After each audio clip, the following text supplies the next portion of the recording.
to the topic on why is Rangoli placed outside the Indian households and its logic behind it. In ancient times, these were done using the rice flours, which can help the small ants to have their foods. And at the same time, the colors that were used by vegetables so that birds can also have foods or any small insects. Not only these, but also it shows how creative they are, because any person coming to their house will first see those rangolis and they can understand how creative they are, as the first impression is the next topic is some people these days think keeping flour on hair is useless. So I wanted to take a video regarding this. Malipo is also known as jasmine, is a flower kept in the hairs of South India most probably compared to North India. First, the flower gives us a good odor and fragrance. Secondly, it makes you calm and remove all your nervousness, worries and anxiety, etc. Our generation have perfumes and more stuffs, but our ancestors always tried to teach us how to lead a life with nature in a simple way. Not only jasmine flowers, but any flower worn by them were totally beautiful. Coming to the next topic. So, let's come back to the topic. Today, my topic is totally based on how banana leaf is used for various purposes, like serving foods in any occasions or marriages. It's from the Asian side of view and not from the modern side. They were used instead of plastic for wrapping foods or any other food items like grains, rice or anything else, right? Not only that, people used to carry medicines in the banana leaves. Medicines in the sense Ayurvedic medicines and not the English medicines that we use currently. You may get and doubt why banana leaf and not other leaves. Even badam or almond leaves were used for packaging, but most probably banana leaves were used. It's due to its large leaf structure that would help them save the cost of cutting many leaves. Not only that, it was available in every household at the backyards of the house those days and not at the present scenario. The uses were, first thing, it is available everywhere. It is available at every household, easy to cut, and its large leaf structures helps for more than one purpose, and it has also many scientific reasons behind it. Nowadays, we prefer dining table more common, and we don't prefer to sit down. We prefer to sit on the chair, sofa or any other places but not down, right? So let's think another way. If we sit down, pray and then have the lunch together. First, we will discuss about the daily routine, whatever we had today. Then, when we start eating the food, our concentration would be totally on the food, as our minds and hands would do only one work at a time. Even the ones serving the food would have the satisfaction on their work. While sitting on that position, our digestive system would work properly and we don't get any digestive issues. At the same cost, we respect the food by bowing down our head. Now, coming to the scientific point of view.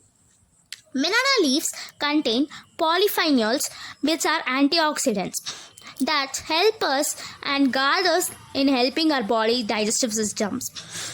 It has natural antimicrobial properties which can even enhance the taste of the food more better. These can also be used for dressing the wounds like cuts and burns with coconut oil to cover the blisters. It has been used for many purposes like medicines, storing the foods, packing the foods, eating instead of plates. It also helps in killing cancer cells from our body.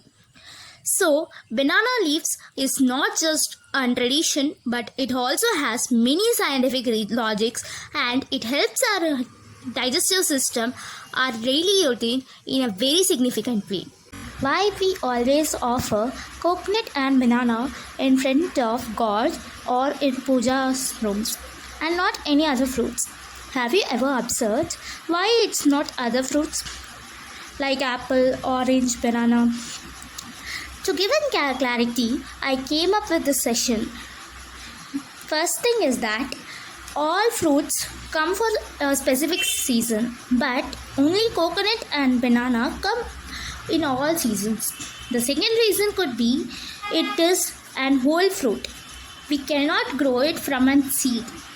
So that's why it's considered as an auspicious thing, and offering to God is full of positive energy around them as whole. Back to my channel. In today's session, I am going to take a topic based on Gurukul system versus our education system on the learning aspects, etc. So let's start with the session. Our education system has no difference, it's equal to everyone. At that time, there was a partiality, which I personally agree. But why? Now, let's take an example.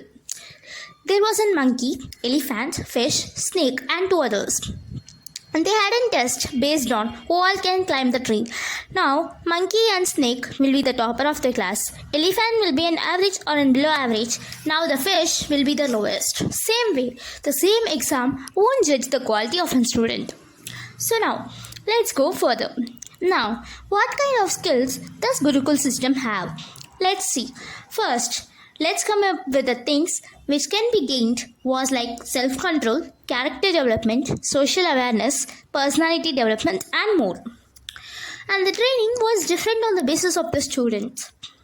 Those students were divided into 3 categories. Vasu, that is up to the age of 24, and Rudra, up to the age of 36, Aditya, up to the age of 48.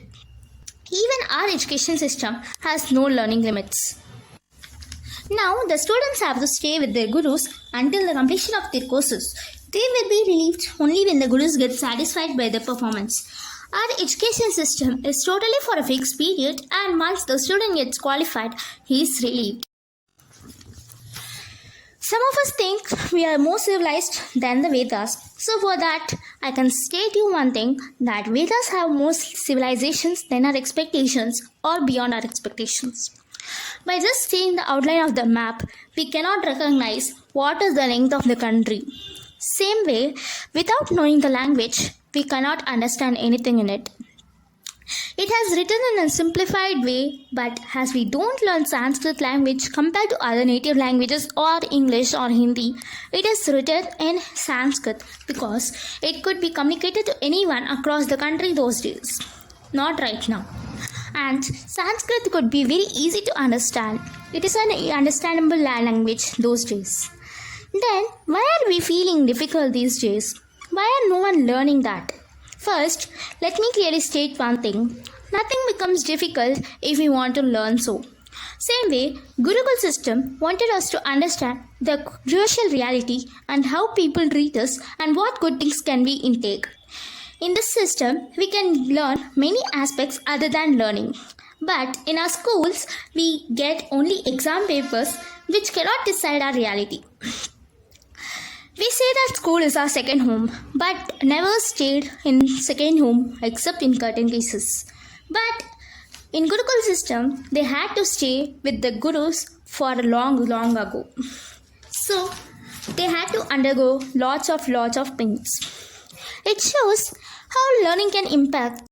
Taking a topic about temples. In India especially, we might come across many ancient temples which are built many years ago.